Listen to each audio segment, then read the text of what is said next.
Milí priatelia, od rána mám taký pocit, že by som sa mala k vám prihovoriť a popravde nemám vymyslenú žiadnu tému. Tento rok som dúfala, že bude o niečo lepšie, ako bol minulý, osmičkový.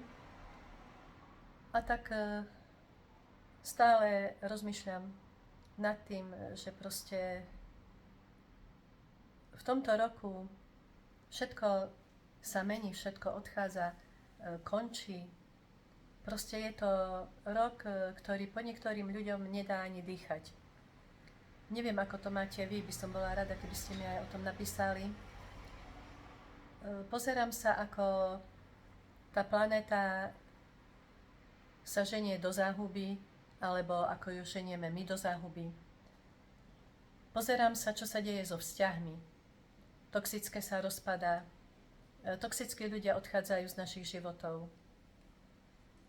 Aj mne sa to stalo, tak sa rozhodli.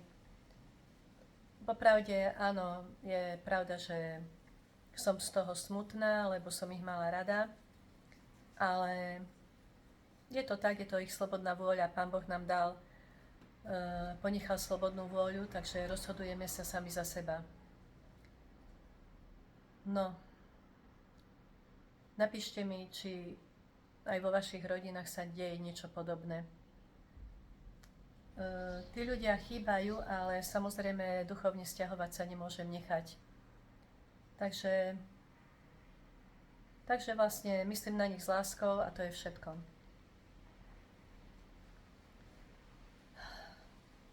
Sú nové katastrofy, sú nové choroby.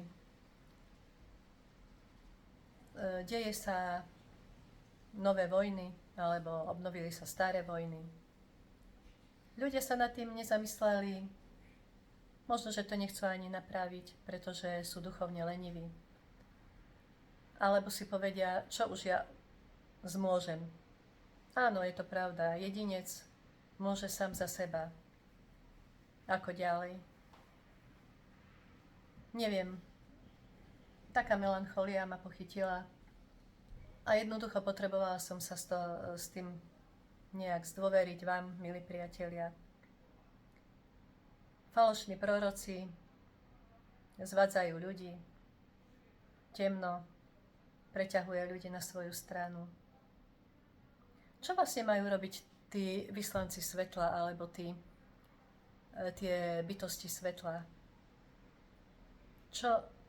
Čo ešte treba urobiť, aby sa to všetko zmenilo, aby sme sa nerutili do záhuby, aby proste sme zabránili tej apokalypse alebo tomu, čo sa na nás chystá. Bola by som vďačná, keby ste mi napísali vaše nápady, vaše návrhy, pretože momentálne mne to hlava neberie a môžem premýšľať tak či onak, ale stále som na tom istom.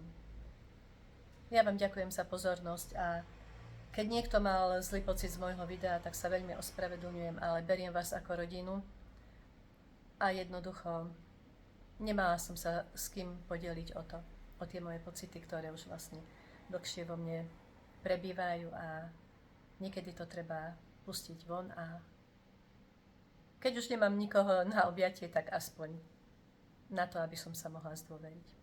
Prajem vám krásne letné dni.